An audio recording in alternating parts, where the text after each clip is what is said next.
Hey racing fans, I'm Heather Vitale. Welcome back to Post Time as we put the spotlight on our first state sired 3-year-olds. 4 fields of sophomores went to post in their Delaware Standardbred Breeders' Fund Finals, each with a purse of $110,000. Let's take a look at each division and the winners. First, we'll bring in the female Trotters in rich finals action as Take It Easy brought home the victory.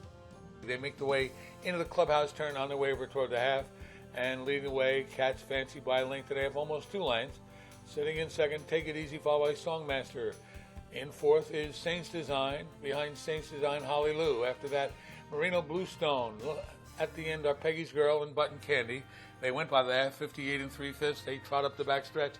On the way toward 3/4, and Cat's Fancy maintains the lead of about a length and a half over Take It Easy. Saints Design is out of fourth, moving up into third. Songmaster now back to fourth.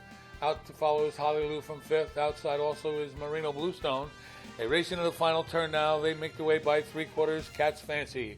With that length and a half lead, Saints Design getting closer. With the rail, Take It Easy is forced to wait now. Another 2.5 lengths. Holly Lou up in the fourth. They went by 3/4 in 1:28 1/5, coming toward the top of the stretch.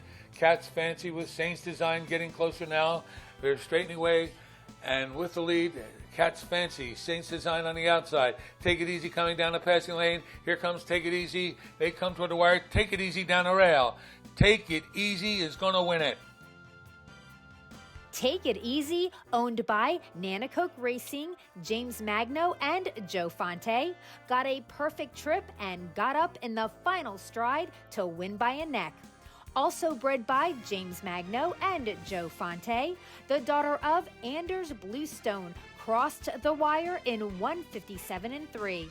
Bally's Dover publicity director Al Krasuski was joined by winning driver Ross Woofenden and trainer Les Givens for some post-race comments.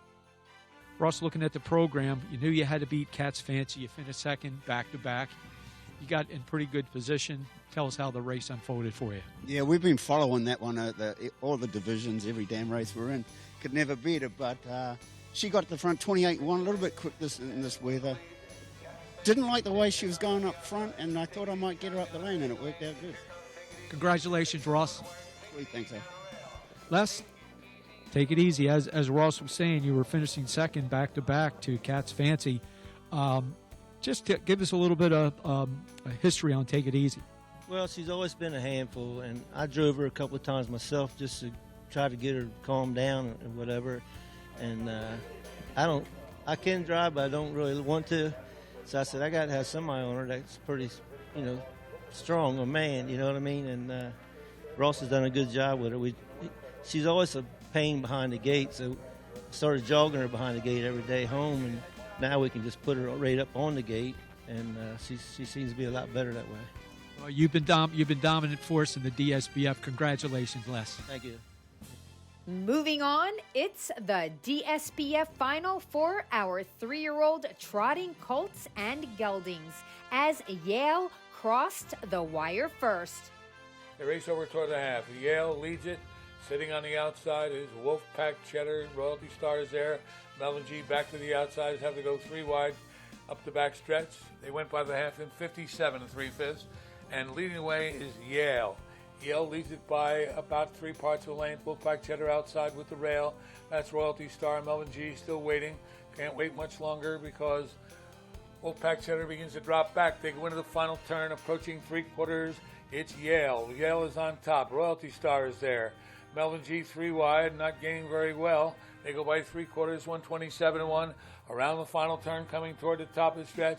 And Yale is on top of a Royalty Star. Toward the inside, moving through Legend of Rock. Outside and not gaining, that's Melvin G. They come toward the top of the stretch, turning home. They straighten away with Yale on top. Yale, Royalty Star swings to the outside. Coming through the stretch, it's Yale. Royalty Star on the outside trying to gain, but Yale is still there. It'll be Yale to win it.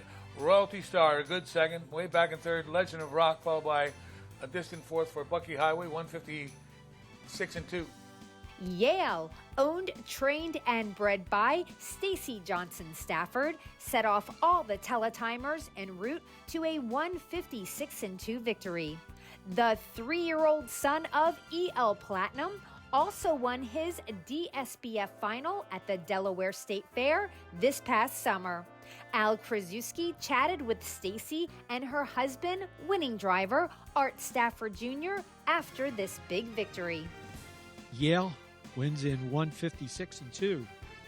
First of all, Arthur, they were, I guess your intention, as you saw last week in the program, went down the road. Any concerns when Wolfpack Cheddar came alongside of you? Yeah, I looked over and Timmy was following him and wasn't looking to be in the 3-hole and just pressed on. He looked strong in the stretch. He's got more to go yet. Congratulations, Artie.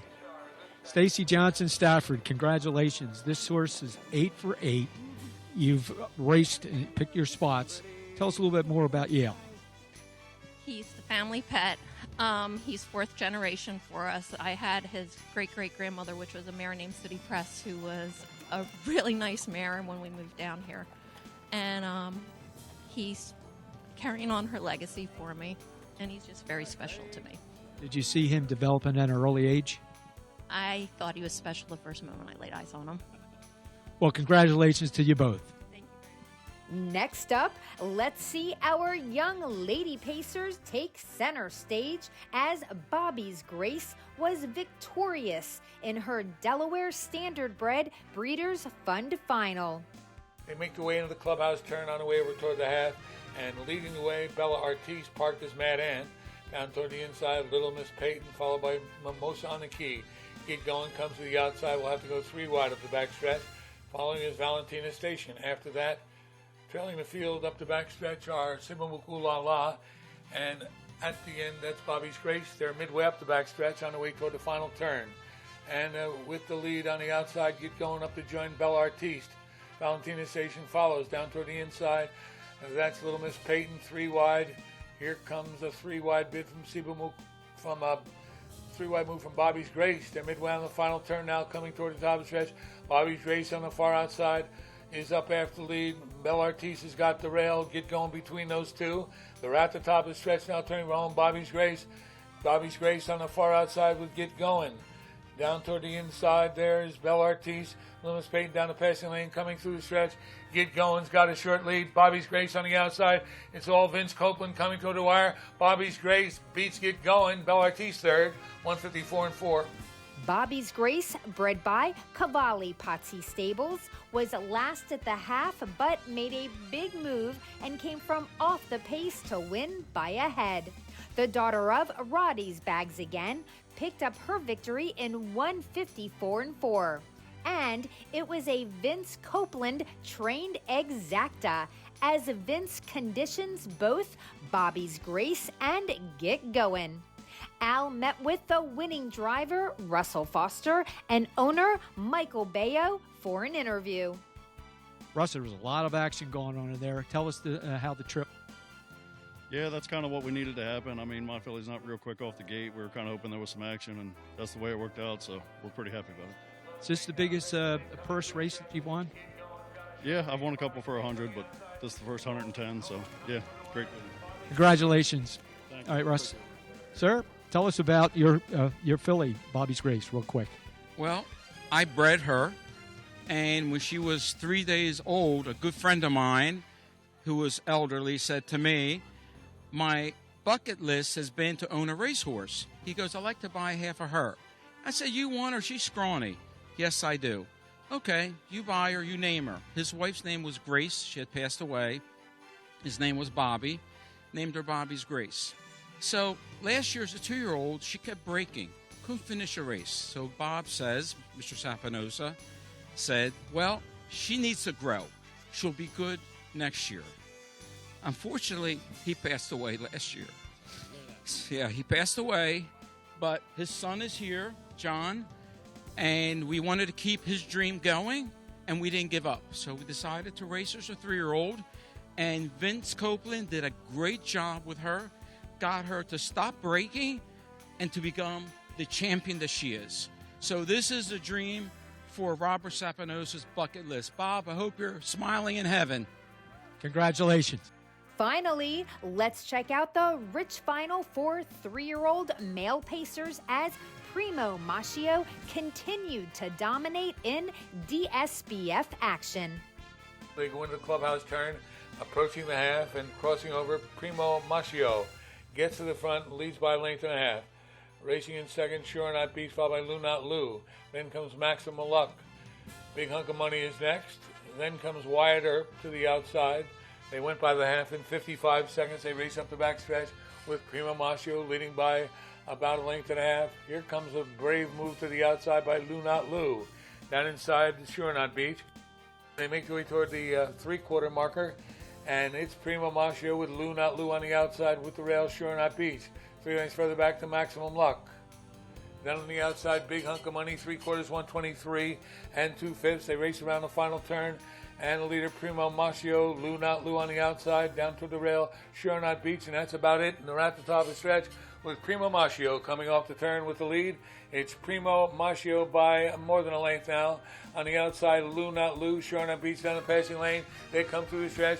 Primo Maschio being pressed, but looks like Primo Maschio will hold on in 52 and 3. Post position 8 didn't distract Primo Maschio, owned by Forrest Bartlett, from bringing home another win.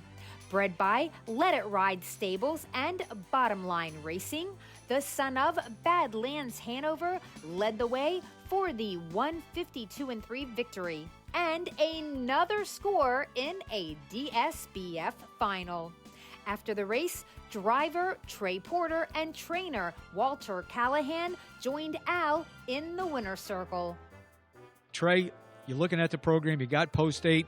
There's not going to be any tucks going for $110,000. You got parked to the quarter. What were your thoughts on the trip? Said it was very tough. I hope Walter's got him right. Well, you got the lead, and that was a good thing, but then you got a couple horses coming at you, Lou Not Lou and Sure Not Beach. Any concern at the head of the stretch? Well, I was a little worried. He got to my saddle pad, but mine Colt, as soon as we hit the top of the stretch, he just dug in deeper, and he used everything he had left, so it's just a nice horse. What does this race mean to you, Trey? It not really for me. It's for that Colt. He deserves it as good as he's been as a 2-year-old and 3-year-old, and I'm just happy I didn't mess it up. Pop looking on, Jim Porter? Oh, he's home watching it on the computer on Twin Spires right now. Probably got a tear in his eye. So, congratulations, Trey. Thank you. Water. Well, we go back to the 70s and 80s. Liberty Bell Park, Brandywine Raceway. Then you got away from the sport. You were a truck driver for a while. Had a little blip of health, and now you've translated your driving career to training. But tell us about Primo Maschio, especially that opening quarter. He's a nice horse. We've tried to protect him all year. We've raced him as little as possible, a few stakes around, set him up for this race. He got the job done. Now he's going to have to go to the Wolves. It's going to be tough from here out. He'll have to go like the Blue Hen Open, and he's going to have to race now. Any training change? Because you had post 8, go a couple of extra trips, or you just felt confident? No, we trained him about the same as we have all year. I mean, he's a nice horse. He'll train wherever you want to train him. I mean, you can train him fast, you can train him slow. He's just that kind of horse. He'll do whatever you want to do. What's the plans coming up? Like you said, he is moving up in class. Yeah, he's going to move in with some real good horses now. And the Delaware breds, there were some nice horses in there this year. I mean, the horse that Sean Beer's got, he raced big, and the one Pat Barry's got raced big. I mean, there were some nice colts in there, and he's just been a little bit better than they have all year. He proved it tonight with the 8-hole far as he was parked to be able to hang in there. I mean, it wasn't an easy trip tonight, which I didn't think it would be. Congratulations, Water. A big overall congratulations goes out to our 3-year-old Delaware Standardbred Breeders' Fund final winners this meet at Bally's Dover.